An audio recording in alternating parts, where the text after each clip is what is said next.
guys, I wanted to bring you along on some of the chores that I'm going to be doing today, and that I should be doing today that I haven't. So I'm going to start off with some of our flowers. As you can see, we have a lot of cosmos within our beds and all around. What I should have been doing is deadheading. So cutting off all the dead flowers. When you cut off all the dead flowers, that means you're telling the plant you want more. But if you're leaving them there, you're telling the plant, I want seeds. So make sure you are deadheading your flowers. I have some more over here that I have to do. Look at that. Of course, weeding. Everyone has to weed, right? I haven't been doing it, but I should be doing it. Now I want to show you something with our tomato plants.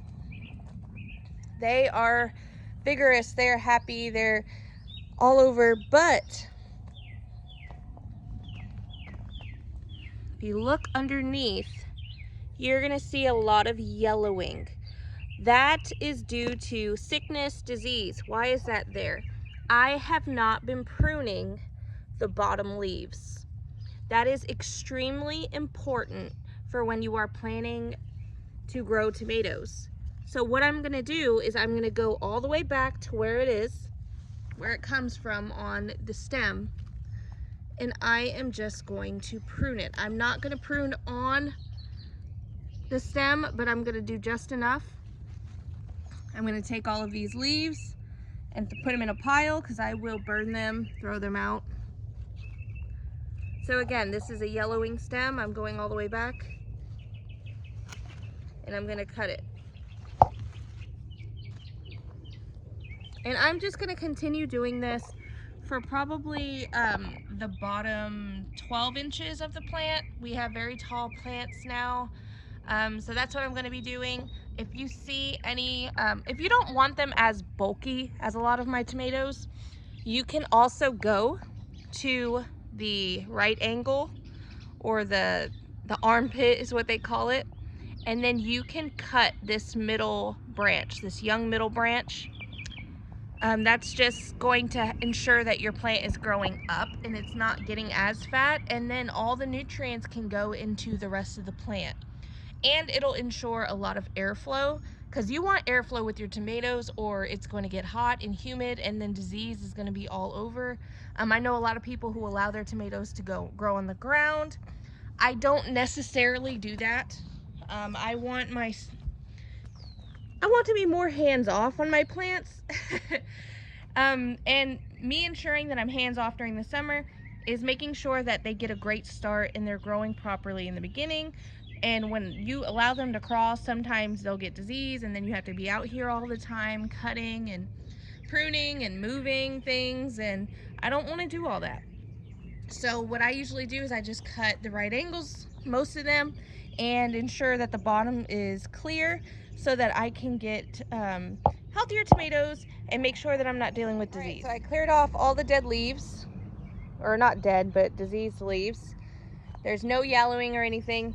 I noticed that I have a lot of beautiful branches on the floor. They're strong branches. I don't necessarily want to cut them off. So what I'm going to do is I am going to, like I did last year, as you can see, I have a bunch of little strings hanging. I'm going to get some butcher string and I am going to prop these branches up so they're off the ground. I'm just going to tie the butcher string and make sure they are pretty much just levitating. A bad word, but off the ground. And that helped a lot last year. So I didn't lose a lot. I don't want to lose all that. I even have tomatoes on some of them, so that's what I'm gonna do. All right, this is the butcher string I'm talking about. I just use a regular string, see? Tie it to the trellis just to lift the plants up just a little bit so they're off the ground. I went ahead and I did a whole bunch. See, nice clear off the ground. Did some over here. Off the ground. All right, y'all, task number 2. Well, actually, is this number 3? Task number 3, I think. This is squash. This is spaghetti squash, right? Beautiful. They're already starting to form, but there's something terrible happening like every single year. If you look closely at the leaves, you start to see they're kind of discolored. They're like the patchy yellow and green. Why is that? Well, if you look over here, those are squash bug eggs.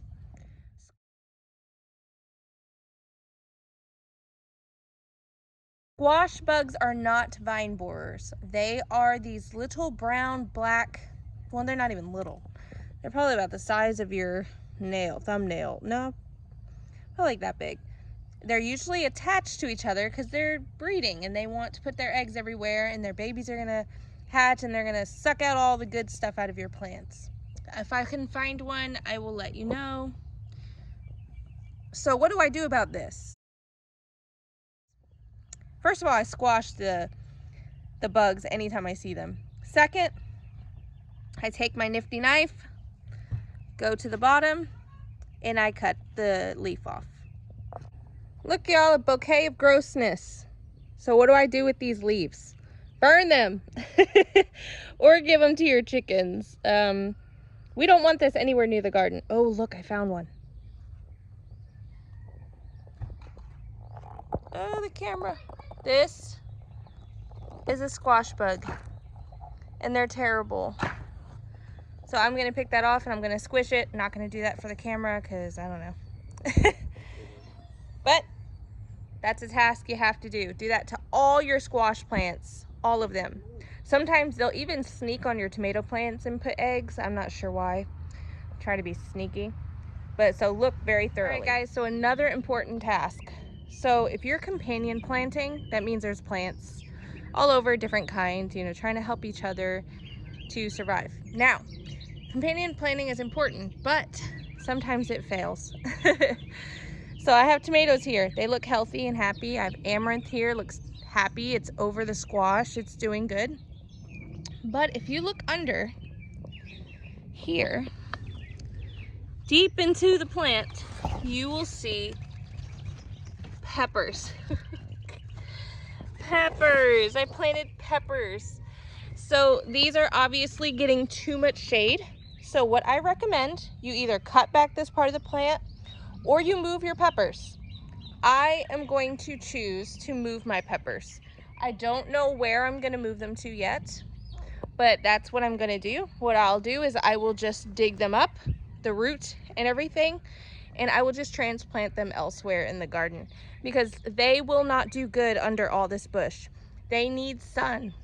So if it's a sun-loving plant, if you have it under all these things, it's not gonna grow.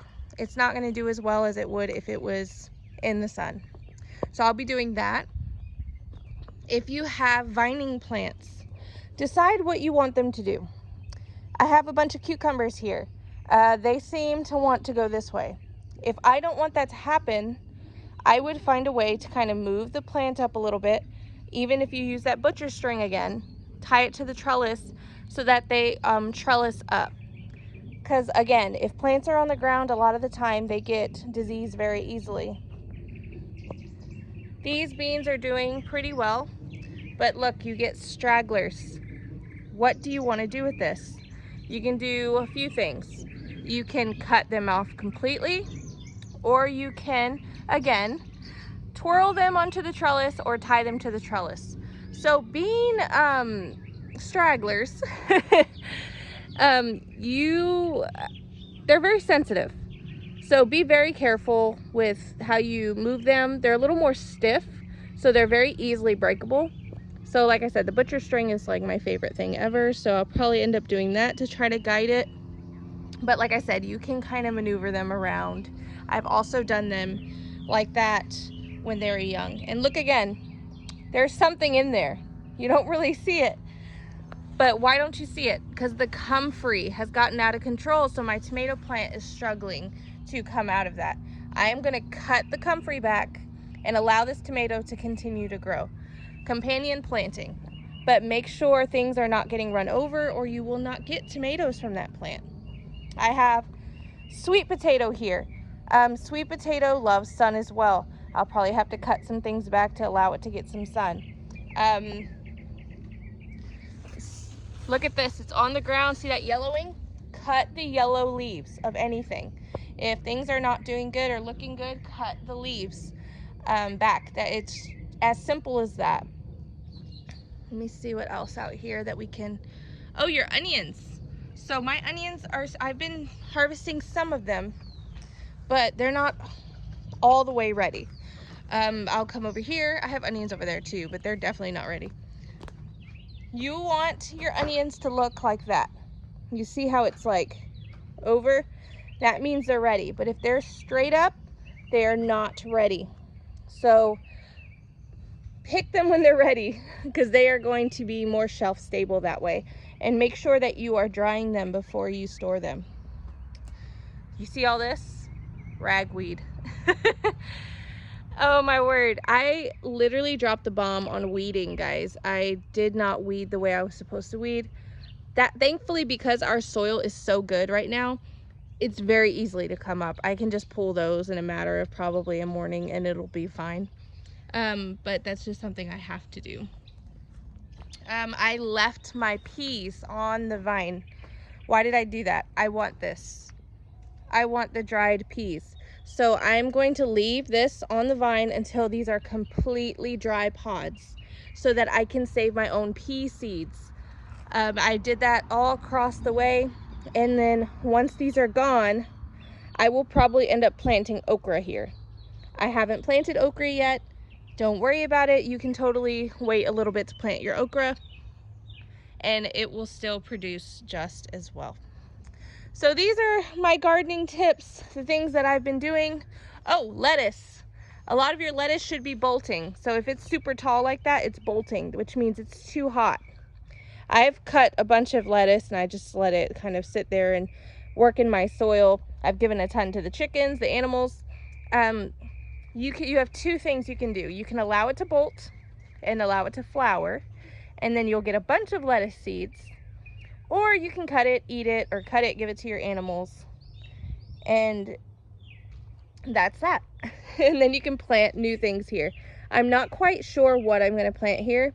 If you guys have any ideas, we get very hot here, so I need something that's hardy for the heat. Just let me know in the comments below. My onions, oh my lord, they're out of control, guys. These are bunching onions. Again, a lot of them are flowering. I can collect those seeds. I can eat them. I can just do whichever. I'm probably going to make a lot of green onion powder. I would do that by dehydrating the greens, the healthy greens, or just putting them in the oven on a low heat, letting them dry, and then I'll pulverize them and store them. I usually store them in the refrigerator because it's not super dry enough to be, you know, on the shelf. All right, guys, so that's what's been going on. Those are my little tips on how to ensure that your crops are going to grow. I hope you guys have a blessed day.